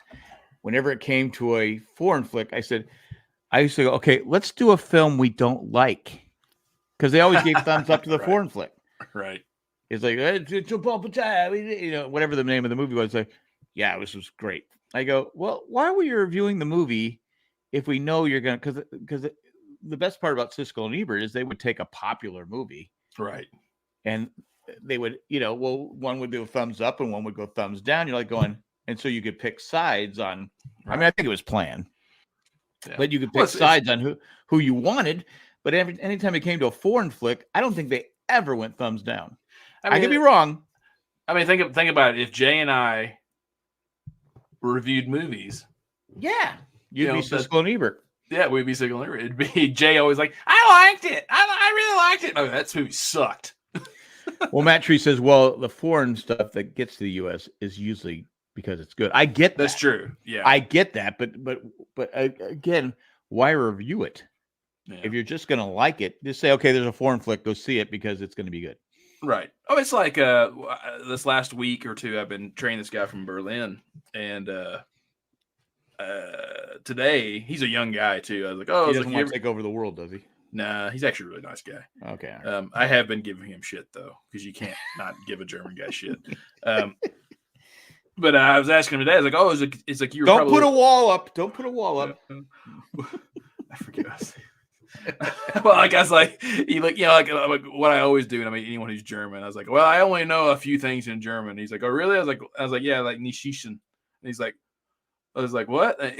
It was just don't shoot. Dunkopf. I know a lot from Hogan's Heroes. Exactly. Most German Americans know her from World War II films, because and then I even said he got something to work, and I went wunderbar, and he just looks at me. I'm like, yeah, I know some stuff. Shit, what was I saying? How about the German guy? Yeah, I've already lost my train of thought. What were we talking? What movie were we talking? Oh yeah. So I asked him. I was like, you're probably a little bit young for this film. I was like, but there's a 2006 film called The Lives of Others, and he's like, oh, I love that film. He goes, I watch it all the time. Like every time it comes on, I'm like, oh, okay, good. But it's a really good film if you've never seen it, Jack. It's I don't think I've seen it. Yeah, it's during when Germany's divided, and this is taking place in East Germany. And his job, he works for the Stasi, I think is what they're called, which is like the state police. And his entire job is he listens to people within people's homes. He had all the houses that are bugged. He listens to their lives. And in the first part of the film, he's like a stickler, like anything out of line, jail, straight to jail, but then, some things happen, and it's a very, very good film. And I think, I know it was nominated for Best Picture, didn't win. And I want to say the actor also was nominated for Best Actor for the film. He actually passed away a few years later, but it's a good film. I might have seen it. I mean, I've said this before. There's so many movies. Like I said, when I was watching Force 10 of The Guns of Navarone, I'm like, have I seen this? Because there's so many movies I've seen and I can't remember. But then there'll be a line. I go, oh, wait a minute. I don't remember the movie, but I remember the line. The line, yeah. So it comes, I'm getting older, and I've seen a lot of, I've got a lot of data in here, and I can't delete it. I can't, it's like a computer. I can't clear it out to open up new data. But like I said, I'll be watching, wait, I have seen this movie. This is like I was like Young Guns when I said, right. I thought I'd seen it, and I go, wait, I haven't seen this. I haven't seen this. There's just movies that John Fargo, Rochelle stunk. The musical was good, though.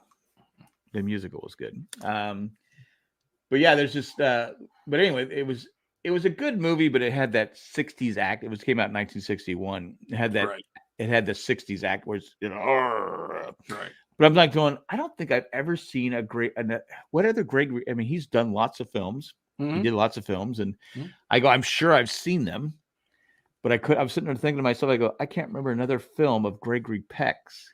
True. And he's great in this movie. Kill Mockingbird. I've seen Kill a Mockingbird. And then there's the one where he's on the island with the kids. Mother Goose. Isn't it? Father Goose. I think I've seen that, yeah. All right, okay, so I've seen some. All right, Kill a Mockingbird. I should have remembered that one. But I was just like, Gregory Peck, one of the greatest actors of all time. I'm like, have I seen his movies? But it was, who's the guy, the Greek guy? Come on, Matt Treese, help me out. Who's the Greek guy, the Greek actor? Burly guy. I can look it up. Yeah. Could you? Anthony, no. What's his name? Yeah, see, it sucks. People laugh, but it sucks. I cannot remember names anymore. I'm getting to that point. Again, there's too much information up here. and there's no thing where you can send the trash and clear up space. That's what we need. Anthony Quinn. Thank you, Matt Treese. Oh, Anthony Quinn. Yeah. I love Anthony Quinn. He's in it. And of course, he hates Gregory Peck's character the whole time because Gregory Peck had, made, he was, felt he wanted to live in a clean war. And he was nice to these Germans. These Germans end up getting, instead of killing them, they end up getting free and they go kill Anthony Quinn's family. Yeah, but at the end, they're like, it's okay. It's okay. Yeah. I remember being really sad when Anthony Quinn died. Like, he kind of, to me, especially when he's later, he was like that lovable grandfather, that you just. Well, Anthony Quinn was on the Tonight Show with Johnny Carson, and Steve Martin came out and said, okay, I got to leave. And Anthony Quinn's like, he goes, yeah, I got to leave and stuff like that. And then Johnny goes, okay. He goes, I don't think he wanted to leave. Steve Martin was being Steve Martin. He comes like, I'm sorry, Johnny. I just want to be a big star. Because the big stars would on the Tonight Show would always go, sorry, they wouldn't stay for the whole 90. Because back then, Tonight Show was 90 minutes, right? Instead of 60 minutes. They'd have all these big name. They wouldn't stay for the whole time. And so Steve Martin goes, I just want to be a big star. I want to leave. And this Anthony Quinn's face is like, well, I think he wanted to stay. That's when the Tonight Show was, must see TV. But you look at I watch a lot of YouTube clips of that.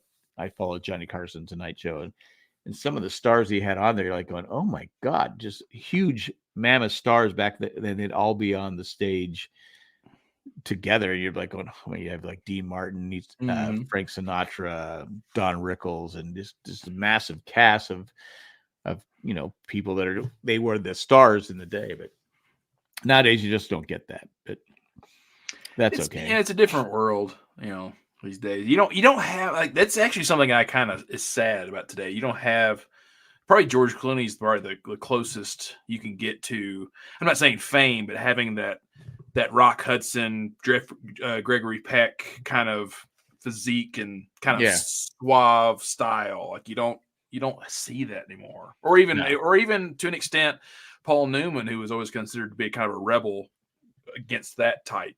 But, right. Yeah, you just don't get the it is what it is. I'm not to complain. But yeah, but I watched that. But then it made me want to watch Force 10 from Navarone again. Right. You said now. Yeah, but it's been a long. I used to own that one on DVD, and I never watched it though. Like so it's like you have so many other classic films to choose from. It was like Force 10 was never like high up on the no. Again, I saw it in theater, but like I said, after I finished it, it showed a bunch of films that you could like Bridge on the River Kwai, which even that one I don't watch a lot. Really? I think I can say. I'm up there. It's a classic, but it's just one of those films I feel is too long. It has Obi-Wan. I know it does. Yeah. My God, it's long, but I think it needs to be long because you need to understand why he goes the direction he goes. Because he bought into his own bullshit. Exactly, and he's just like, no, we need to make this perfect because that's what it is. But I like Bridge on the River Kwai. It's not a movie for everyone because it's outdated. Yeah, but I'm saying like there's definitely some films that everyone should watch at least once just to appreciate what they are. Right. It's like fuck, what am I forgetting the name of it?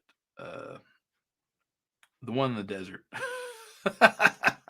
Jesus. War movie? Yeah, it is a war film. Lawrence of Arabia. Lawrence of Arabia. Lawrence of Arabia. Lawrence of Arabia is it's a beautiful film. Yeah, I haven't seen that since I think I saw it at the drive-in with my parents. Yeah. But it's one of those films that's it's so long that most people today who have the attention span of a gnat could never watch that film. Well, you have TikTok. Scrolling through this movie. It's too long. Scroll. Yeah. But yet, those same people will gladly watch 100 hours of a TV series that's like, they'll watch Friends. Yeah, but they won't watch Lawrence of Arabia. God, I haven't seen that movie seriously, I think I saw it at the drive-in, the Two View drive-in in San Diego, which is no longer there, obviously. Because our family, once in a while, we do a family thing and we go to the drive-in. Now, I know when Cindy and I, our kids were young, we would go to the drive. We'd go to Circle K, load up on the candy, load up on the candy. We'd get popcorn stuff at the theater, but we'd have our minivan. We'd back it up, pull the thing up, and put that little box up there. Luckily, eventually they went to the speakers. They went to the radio, but the speakers, like we'd get there early because half the time you had to find a speaker that worked. Right. Because you get there and the speaker doesn't work. But we'd open up the trunk, the back, and they would sit there and watch the movies. And before the second movie, they'd usually fall asleep. That's where Joe versus Volcano. I'm watching it by myself. I'm like, okay, this movie sucks. I like Joe versus Volcano. It's probably my worst Tom Hanks movie ever. I'm just like going, okay, this movie sucks. And I said, okay, you know what? I'm leaving. I closed the trunk. Let's see. Sherry. My husband's grandmother was an interpreter for the British government and knew Lawrence of Arabia. Peru. Oh, really? I bet he liked tea. Yeah, he probably did. And it's funny because my ancestors come from Switzerland. No, well, Switzerland and England. My mom's side is England. My dad's side is Switzerland. Do you think I would like tea? But I don't. I mean, my great grandfather and grandparents were they were born in England. So you would think that but fuck it. I don't care. I don't like tea. I was going to say, 23andMe. I didn't read the article, but because I had to go pick up Cindy at work, I started. 23andMe was worth $6 billion a while ago. Now it's worth nothing. Really? It's like something happened. I haven't read it yet, but something happened where they've just lost all their. I mean, I don't know what happened, but how do you go from $6 billion to nothing? I don't know. Maybe people quit using it, or who knows? I think my personal feeling is people didn't like what they were hearing. Right. I mean, I've never done it. I know I'm white. No. Well, yeah, obviously you're white. You can see that. But again, I've said this 1,000 times. I mean, I was told I was Chinese royalty. Right. I was told I was Indian. I had Indian blood, Cherokee. Right. And you come back and go, okay, I'm just white. Well, I mean, I know enough about me to where even if I did have something else, it would be so minor that it wouldn't matter because every name on both sides of my family, as far as I know, they're all Scottish or Irish. And so it's like, I know that. I don't like Earl Grey tea. Jackson Glaffelers doesn't like, and that's what my wife told me to order. Yeah. So I said, I'm not ordering anything. But it's funny because you look at my eyes, and I used to be, when I was a kid, there would be racial slurs hurled at me using the Japanese slang word. Oh. And I would go, because people said I was and I would be teased for it. But it turns out nothing. So I don't know where because. Well, that's what's funny, like with Cliff, because Cliff's half Chinese, but Cliff is paler than me and Jay. And so like I remember asking Cliff that one time. Which is shocking because you both are pale. We're pale, yeah. And I remember asking Cliff that one time. I was like, Cliff, I've never thought about it until like that exact moment. I was like, do you consider yourself to be white or Asian? And he kind of went, well, he goes, most of the time I think of myself as Asian. And I was like, the thing is, Cliff, is it because you're paler than I am? I've always thought of you as white, and I'm like, well, again, if you met his parents, yeah, you could see it. Yeah, I mean, and like I said, I've said this 100 times. When I first met his dad, he came into the rink, and Cliff used to work in the pro shop and different stuff, and I'd be like going, he was talking to me. I go, are you related to Cliff? He goes, yeah, I'm his dad. I go, okay, I see it. Yeah, I see it because he was Cliff. Yeah, how Cliff has that. Oh yeah. One hot dog for a group of 12. Cliff's a great guy. Oh yeah, no doubt. No, I love Cliff, but Yeah, so 23andMe, like I said, I think that most people. Oh, John the retired guy says they had a large data breach, which is why. Oh, did they? Yeah. Well, that would suck. Because it would suck for people to, hey, that Jack guy is just white. Yeah. let's hold it over his head. I paid for this shit. They just told I me paid for this to tell me I'm white. I think the problem is that you. I think because how we treated the Indians over the years and how we treated the Chinese over the years. I think a lot of people didn't want to be considered racist, so they would say, "Oh, you have Indian blood, so we can't be racist." So it's just I think that's what it passed down from generation to generation. So, oh yeah, you're Indian, so you can't be racist and stuff like that. But it turns out you're just white. And then, well, I heard also that because Europeans, most white Americans, when they've come to the United States, have kind of shunned their European heritage because it's like, I'm here now. I'm throwing that off of me. And it's the same with African Americans, and that they don't know their history. They don't know exactly where they're from, and so after 3-4 generations, aside unless you're Irish,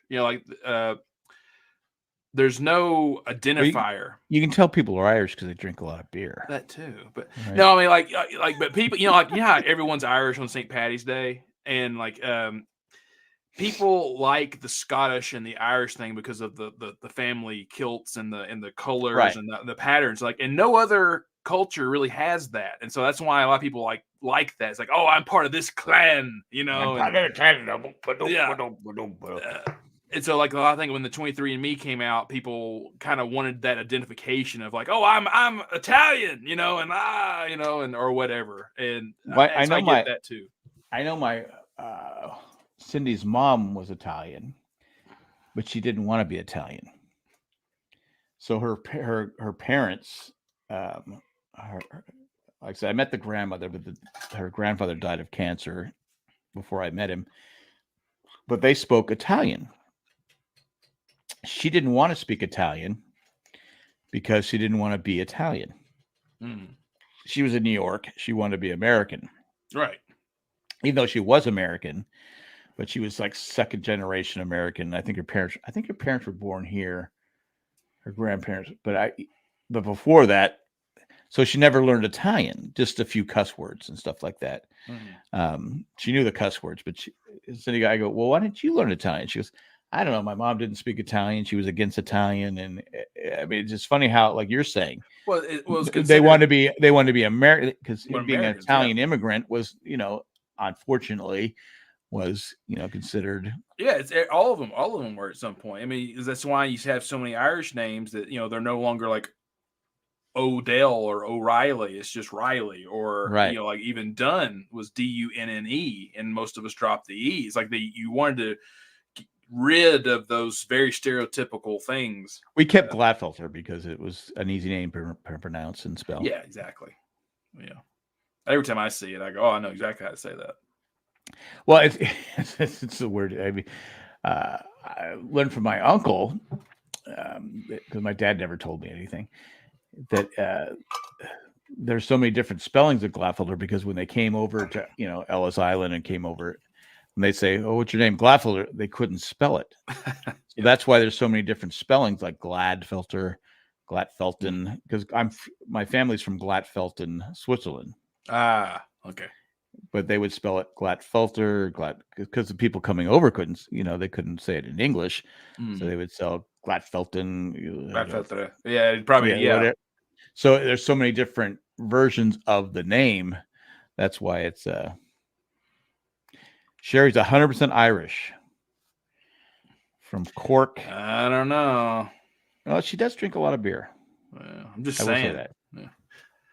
100% Irish. She's from the South. Yes. Yeah.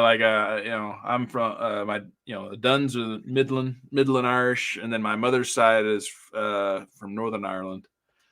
Yeah, like I said, my mom's side is Irish, English, French. Because I know Cindy was big on, because she got into Downton Abbey, and she wanted to be English so bad and British so bad, and and she's like 2%, and so I came back like 50%. Nice. I go, yeah. Well, sorry, you can't be my peoples. I'm sorry, you're just Italian. You're just Italian. And then the other was Swiss and German. A lot of Swiss, obviously, because Switzerland. But other than that, there was nothing else. Just white. Just as white as can be. And I tan easy. That's what I don't get. I can tan faster than most people. Really? See, I don't at all. Obviously, but I can tan like that faster than Cindy, who's Italian. Well, I keep saying I think I was adopted. One of my coworkers, he's actually a really good guy, but he's not the sharpest knife in the drawer. And he is. It's so funny because he considers himself to be like a quarter Filipino, but he's not Filipino. He's actually Spanish Filipino. So he's still white, but he's the Spanish of the side of the Philippines. And when we were in San Diego in July, we were all hanging out by the pool. None of us were in the pool, but we had shorts on and t-shirts. And this is probably the first time we were just hanging out drinking. Tourist. And he has a way of just being really dumbly blunt. And he's looking at me. And it's probably the first time he's ever seen me in shorts. And he says, "Man, Nick, you're really pale, dude. Like, have you ever seen a doctor? Have you ever seen a doctor about it?" And I was like, You really think I don't fucking know that? You don't know I'm Irish? Yeah. I was like, I take vitamin D every day because I'm so fucking pale. I was like, yeah. I was like, I know I'm pale. Oh my God. Because I used to think because I tanned these, I said, I got an Indian in me and stuff. Yeah, right. And no, I envy people that can just go out for like an hour or two and just get tan. I mean, that's me. Yeah. I used to, of course, growing up in San Diego, that was trying to get as tan as possible. We get our Birdwell shorts on. I mean, kids at my day remember Birdwell shorts. Those were the swimming trunks that you had to have because you had to go down to the local surf shop and say, okay, I need to get me some Birdwell shorts, swim trunks. So you save up your money. It was like $15 this is back in that's high dollar. This is back in the late 70s. Yeah. And you're like going, people are like, $15 was a big deal. No, $15 was a big deal back. So you'd save your money and you'd go get some Birdwell shorts. I got some teal ones, some teal Birdwell shorts. And then you tan. You go to the beach, which was free. You take the bus down. Well, you had to take the bus. We'd take the bus down to the beach. Had to make 2 stops. And what we'd always do is you'd pretend to get off on the one stop. And the guy in front would get off, and then we'd go back and sit in our seats, so he'd be stuck by themselves. And because you still had one more stop you could go to, and that poor guy would have to wait on the next bus by himself. I don't know why we did it, but it happened to me one time. I got fucked over. I got off first. Like, oh fuck, what was I thinking? So I just sit at the bus stop by myself. Luckily, I wasn't kidnapped or anything. But we'd go down to the beach early in the morning. And we'd put our money in a bag and bury it in the sand and spend the whole fucking day at the beach. Nice. Because that was great entertainment, fun. With our Birdwell shorts. Those were the days, my friends. We thought they'd never end. But now I'm old and I don't like tea. Of course, I'm not you. You probably had to put on sunscreen like 80, 90, 100. Actually, I don't put on sunscreen. Really? Yeah. And you don't burn? I'm like a mirror, man. It just bounces off. Seriously, you don't burn with your fair skin? So I learned very quickly, especially when I was in archaeology, that if I know I'm going to be outside, I shower the night before. And then that way, all the natural oils, that come out while you sleep, they're still on. And so if I'm going to be outside all day long, then I'll probably after lunch put some suntan lotion on, but in the morning I'm good. I don't really burn. Yeah. Cause that's what was funny when Cliff and I, and another young lady, we went to the San Diego Zoo, in July, and I don't think Cliff had ever been, but, really? Yeah. And so as we get out, the young lady and Cliff just completely cover themselves in suntan lotion. And they look at me and they go, "Do you need anything? Do you want any of this?" I went, "No, I'm good." And I was like, "Actually, no." And I put like a little bit on the top of my ears and then just right here at the tip of my nose. What about your neck? Your neck doesn't burn? No, not really. And so, but Cliff saw what I did because that's one of the things that's great about the San Diego Zoo is that even though it's outside, it does have lots of shade. It does, yeah. There's plenty of shade there. Cliff was noticed that I would walk up to the whatever we were looking at, and then after I'd kind of got my feel, I'd just step back into the shade like every single time. And then so Cliff immediately started following what I was doing. After 90 minutes, the RCAD turns into a skincare clinic. Absolutely. I got to be honest. I'm shocked that you don't put sun because I'm not going to call you pasty, but you're pasty. I'm pasty. Yeah. And I would think that the sun would be no. Wow. But no, like I said, like like just I just like I said, don't shower the day of because if you shower the morning of, you're going to go to the beach. You stink. I don't stink. But I don't know. If you don't shower, you probably stink. Just don't shower the morning of, because if you do, you're washing everything off. You're just having your bare skin. So it's a natural. You have a natural defense to the sun. People just don't realize that, and a lot of sunscreen is not even good for it anyway. You're putting chemicals all over your skin. Exactly. Yeah, but this is like Sherry. I had no idea this was a thing. Yeah. That's what I mean. I never burned when I did archaeology. Because I know when I was younger, we like Cindy and I first time we went to Hawaii, we put baby oil on us. Oh God, yeah. To just amplifying it to get that golden tan. We got we put lemon juice in our hair. Yeah, to get blonde. Yeah. Yeah, and I was like really blonde and really tan when I went to Hawaii. Wow, I never knew that if you didn't shower, because I shower at least once a day. Yeah. So I should not shower, and then I would have. But I don't really. There's one time where I was at the beach, and we had these great beach chairs that would fold out, and I fell asleep. And for like 3.5 hours, I was on my stomach, and I had next up makeup tips. Don't get us down that road, okay? Yeah. I could tell you great stories about makeup tips, but I got so burnt. I go, why the fuck did you guys not wake me up? They go, well, you were sleeping. I go. Because I was so burnt in the back. It was like, oh my God, it hurt so bad. Like John Candy and Summer Rental. Yes, it hurt so bad. It was like, oh my God. But anyway, let's go into makeup tips. Mascara is, you have to clean it at night because you don't, it gets in your eyes. Yeah, and can cause your eye irritation. But no, I don't have any makeup tips. I'm just. It's like back in the day, your mom would put cold cream on, right? And she'd put her face with that. They don't do that nowadays, do they? Sherry, do ladies do that? I just don't like that feeling. I don't like that oily feeling. No, neither do I. I thought, especially when I moved to California and here, because this is a dry environment, that I would have to put like lotion on my face a lot, and I just don't like it. Well, today Cindy was saying her hands are so wrinkled. I said, okay, let's do a comparison. I go, look, I got like elephant hands. My skin is like, and my hands like elephants. It's all. She goes, it's not a contest. I go, well, you're complaining about your hands. I go, my hands are worse. I have older. Literally, it looks like how elephants, their skin's all right.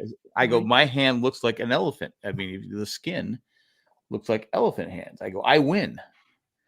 I have the worst looking hands because I go, why don't you because she puts lotion on her, she doesn't have a lot of wrinkles and stuff like that, which I do.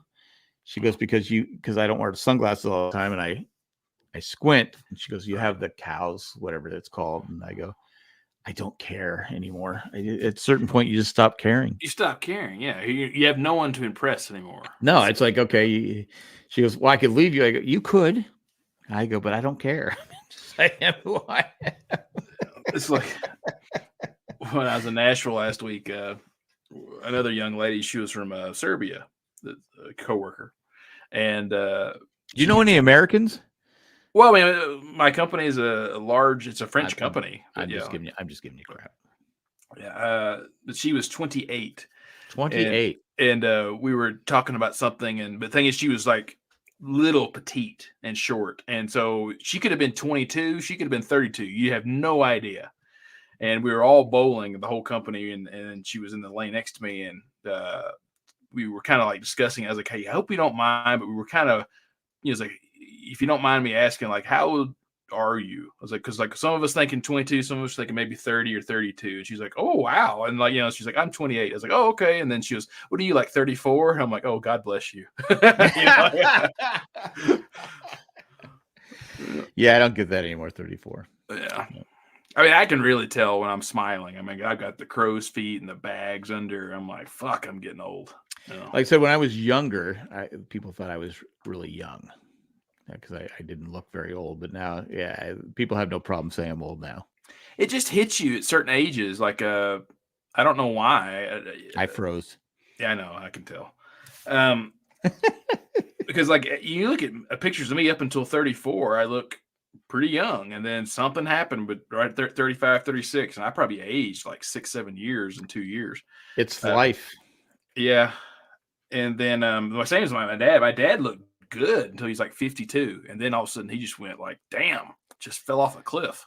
Well, I noticed before my back went out on me and the rest of my body quit on me, and I was still reffing because I was reffing college hockey, and I had to stay in shit. I would literally go on a treadmill like an hour a day, and I had to Bowflex. I was working. I go, you can tell when I stop reffing because because my body just starts.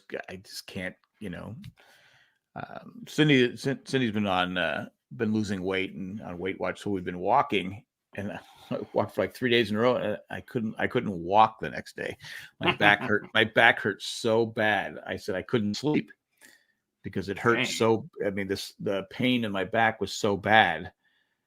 It's nothing I can do about it. It's just part of life, you know, playing sports my whole life, and just. Oh. All right, not sure if I'm still recording or not, but we lost Jack, so it's just the Nick Show. And I'm having a good time. All right, so for anyone out there still listening, I don't know, maybe we'll have to end the show a little early, but yeah. So for anyone out there, so last week I was in Nashville, and a lot of international people, as I was saying to Jack, and it was actually quite nice, like introducing a lot of people who've never been to America. Okay. Anyway, I was just trying to fill time, Jack. I wasn't sure. I don't know when I dropped out, but I just I said, "Oh shit, poor Nick's by himself." Well, it's like Garth, you know, in Wayne's World, and when he loses, you know, it's like your set moment scanners when a dude's head explodes. My internet had been fine all day until now. Anyway, did you like the thumbnail? I did actually. I saw that, and I like the cleverness of the of Jaws coming up to get the banana in the tailpipe. Yeah. It's going to be a banana in the tailpipe until I can think of it, because until somebody else wants to take over, which is my ultimate plan, is to get Matt so crazy that he goes, all right, I got to get this taken care of. Because be honest with you, I forgot that it's like what I didn't put this till like Wednesday night. Oh, right. Oh fuck! I forgot to set up the show. Yeah. Well, that's why. Cindy goes, "How do you forget all the time?" I go, "I don't know. I just get busy doing something else." Yeah. That's why I asked on yesterday. I was like, "Are we recording tonight or tomorrow?" Because that's what had reminded me. I said, "Oh fuck! I haven't set up the show yet." Yeah. No one had said anything, and no messages or anything. I was like, "Shit! I hope they remembered." That's why I said tomorrow, because I remember. Yeah. I said, "Shit! I gotta fucking set up that show." Oh well, you know, I'm old. And who would have thought the two of us could have carried almost a 2-hour show? I know. We went on. We had nothing planned. Nothing written down. Nothing planned. Have you ever seen The Oracle? Not The Oracle. The Orville. Oh no. I know the show. I just never watched it. I'm really enjoying it now because I realize it's not just a comedy. Right. At first, I thought it was going to be a straight comedy because I didn't know anything about it. And I go, "Oh, they're really." It's not BSG. Of course not. It's not, but it's actually really pretty good. A lot of issues of today they talk about, and I said I really enjoy it. So I said, this is I wish I would have watched it from the start, but it's a really good show. But not BSG. Yeah, nothing is. That's a show BSG. I should really do a rewatch of BSG. The thing is that I've seen the miniseries and season 1 so many times that's like I don't want to rewatch it because I don't want to start there. It's like because then I lose interest and I don't want to end up watching the rest of the show. I should just probably start. I've done I do a rewatch of BSG like every 2 or 3 years, so it's coming up that I should do it again because it's so good. I mean, like I said, the episode that got me going on it was Jump. Or 33 or whatever 33, it is, yeah. where they had to keep jumping every. That's like episode 2 of season 1. Yeah, I said okay, I'm in on this one. But anyway, we probably should wrap this up since it's I can't believe it's already 11:21. Isn't that crazy? Yeah. Anything else you got? Do we have any emails? I don't think so. I'll check it one more time, but I don't think we did. It'd probably just be like, "Where's Chris?" Yeah. Sorry, gents. I'm not going to make it. Sorry, gents. I can't believe you call this gents. He always calls us gents. He's like 110 years old. And he's still fighting. Still fighting like an Irish bastard he is. Yeah. Yeah, well, we're good. Before we get who you got in the Super Bowl? I'm going to go with the 49ers. Because I just cannot root for Kansas City. Just not going to I'm going for the Chiefs because they're my new favorite team. Cindy wants to be a Chiefs fan. Really? Yeah, she wants to go to a Kansas City game next year in Chiefs gear, which is something I never would have done. You going to root for the Royals too? No, I'm still a Padres. San Diego still has a team, so I'm a Padres fan.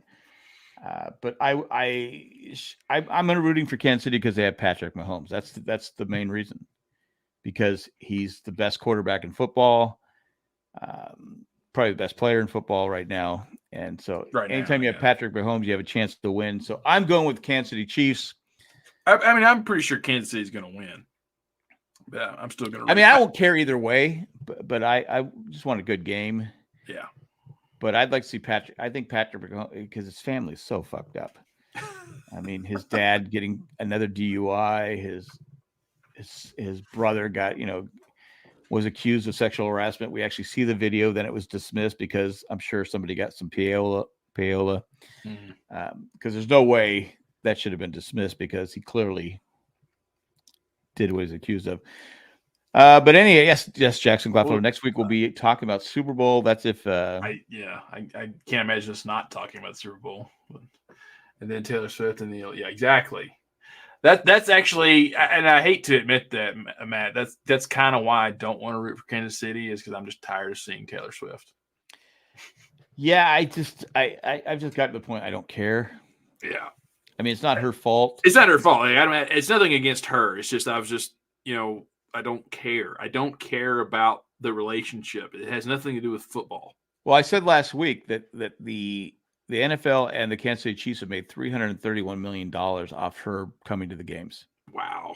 So why do they show her? And they say because she has a concert in Japan, so they're worried she may not make it in time for the Super Bowl. But they said after the Super Bowl, it could be over $1 billion. Damn. In revenue. So the NFL that needs money, they're hurting. Can you imagine? I mean, it's just like one person can bring in that much money to anything. I mean, she's a billionaire. Yeah.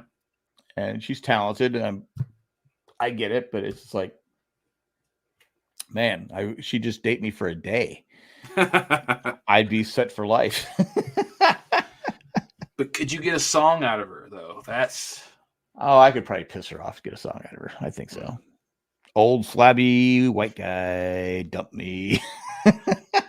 Can you write a song with Glatfelter in it? Glatfelter. Yeah, that's tough. We'll have to change the name. She could change the name. But anyway, that's all we got. Thanks for everyone who joined us. I'm glad we rambled on for almost an hour and a half, Nick. Yeah. Hour 54. It's hour 54, so it's over an hour and a half. Yeah. Math has always been hard. But we're going to thank all our patrons. If you want to become a patron, go to jandjack.com, click on Become a Patron. This time we're going to thank 4 patrons.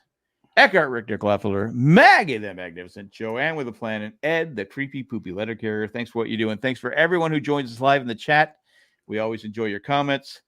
Sherry, thanks, guys. And you didn't know last week, Sherry's going to be a grandmother soon. Oh, wow. Congratulations. Yeah, that's a big deal because being a grandparent is why we keep living. Is it? This long. Yes, that's the only reason I keep going. You sure? I'm positive, even though some days it's like, okay, I can't do this. But overall, it's not bad. Hasta luego, and goodbye, everybody. All right. See y'all. Be good.